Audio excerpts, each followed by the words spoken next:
Hi. Pocket. A monster hunter's greatest companion is their Palico. Apart from giving the hunter some callouts and doing a bit of damage, the Palico can provide some valuable assistance to the hunter through its 12 support moves. Unlike in previous Monster Hunter games where the hunter had more direct control over their Palico, in Wilds the Palico is on automatic and the support moves themselves are one size fits all. 7 of these support moves are available by default from the start of the game, with the other 5 being unlockable through side quests that become available later in the story.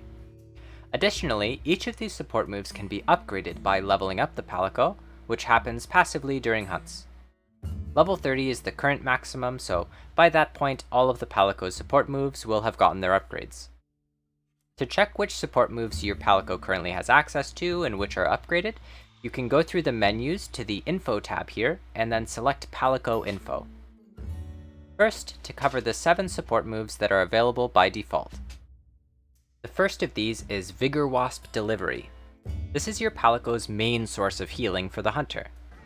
When a hunter is low, the Palico will say a voice line and bring over a Vigorwasp before Michael Jordan slam dunking it into them. This heals a lot of HP, and as long as the hunter isn't taking damage that often, it can genuinely serve as a hunter's main source of healing, especially after the upgrade, which lowers the cooldown and increases the amount of healing. Purewasp Delivery works like Vigorwasp Delivery, but will be used when the hunter has an ailment or blight to come cleanse it.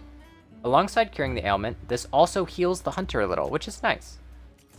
I always forget to bring antidotes, so without this, I'd probably be dying a lot more to poison. It will also cure more difficult to remove ailments like bleeding from Ebony Otogaron. The upgrade of this allows the Palico to hold 2 charges of this move, which often indirectly reduces the cooldown too. While these 2 delivery moves leave behind a cloud, the cloud itself doesn't provide any sort of regen like ordinary Vigorwasp or Purewasp clouds found out in the world.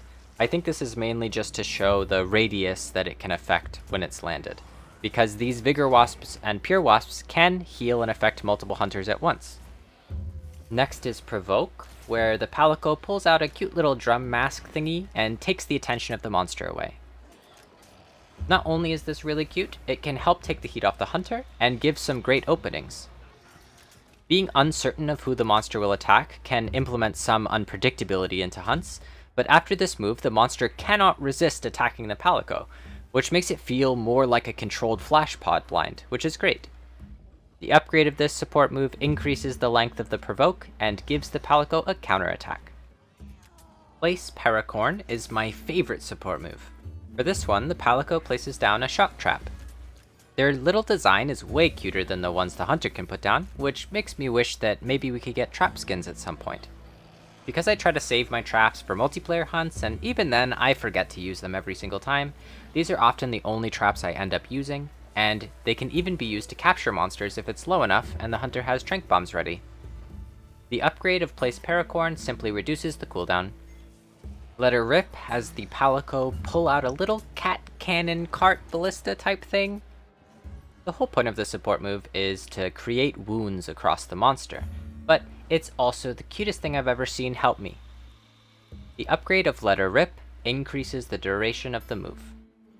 Sporenet Song O Power has the Palico retrieve their own little hunting horn-like implement and play a song for an attack buff.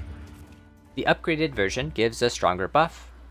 Sporenet Song O Purrtection does the same type buff, but this time for defense. The upgrade of it is pretty interesting. It gives a stronger defense buff so long as the hunter has fainted twice already. A bit of a comeback mechanic, thank you, Capcom. That's the last of the default support moves, now onto the 5 unlockable ones. The first 4 can be unlocked after entering Chapter 4. You'll know you've reached this point because it's about when you have to capture a Yian-Kut-Ku. At that point, your Palico at the camp will have a quest for you, which will chain into the other ones. The first of these quests is called Healing Help, and unlocks the support move Attract Vigorwasps. For Healing Help, your Palico will request that you go out and use a capture net on a Vigorwasp. These are really easy to find because you can go to the map and select the Filter Icons button, and then highlight the Vigorwasps, or simply set one as a waypoint and let your secret take you there. Once you capture a Vigorwasp, head back to the Palico to unlock Attract Vigorwasps. This support move will have the Palico place a floating Vigorwasp, which operates like Vigorwasps you find out in the world. This produces a cloud of healing smoke that regenerates the hunter. The upgrade of this one converts it into a giant Vigorwasp, which not only increases the radius and the healing, but also provides some eastern honey, a nice ingredient for food. The next quest your Palico will have after turning in healing help is Flash Course. Similar to the last, the Palico wants you to capture something with your net, this time a Flashfly. These can be sought out the same way with filter icons. Return to the Palico once captured to acquire Flashfly Cage. Flashfly Cage sets up a Flashfly that operates like one would in the world. As an ex-Flashbug addict, I love this. More flashes, more blinds, and more confused monsters, more better. Of course, it's only a single flash, and a hunter can technically hold 10 grams of phosphor in a little Ziploc baggie in their pocket, so it's not a grand move, but useful nevertheless, especially if you're trying to cut back on that stuff. The next quest your Palico will have is called Rath-From-Above Go. No capture net necessary for this one, just a 4-star Quematrice hunt to unlock Rath-From-Above, perhaps the most offensively useful support move. For this one, the Palico hops into a sort of airship and starts firing cannons at the monster. This deals great damage and has the potential for a knockdown. The upgraded form of this ability unlocks a powerful final attack once the duration is coming to an end. Perfect Plundering is the last entry in this little side quest chain for now.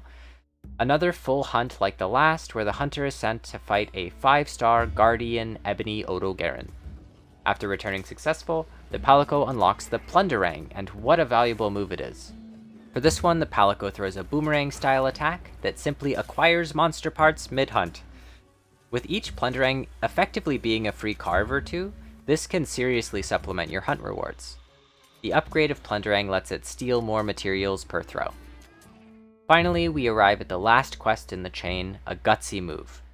This one won't be immediately available unless the hunter has reached Chapter 6, which happens after clearing the quest with Fabius and requires the hunter to be rank 40. A gutsy move requests that the hunter capture a giant Vigorwasp. These are found all over, usually during the plenty, so setting your weather to that at the camp can be useful. There are also giant Vigorwasp upsurges that can help too. Once completed, the Palico learns Vigorwasp Revival, in my opinion the most impactful support move. It's got a hefty cooldown, but when the hunter is downed, as long as the move is available, the Palico will teleport over and revive them. Paired with food skills Moxie and Insurance, a hunter can effectively faint 3 times without it counting against their faint counter.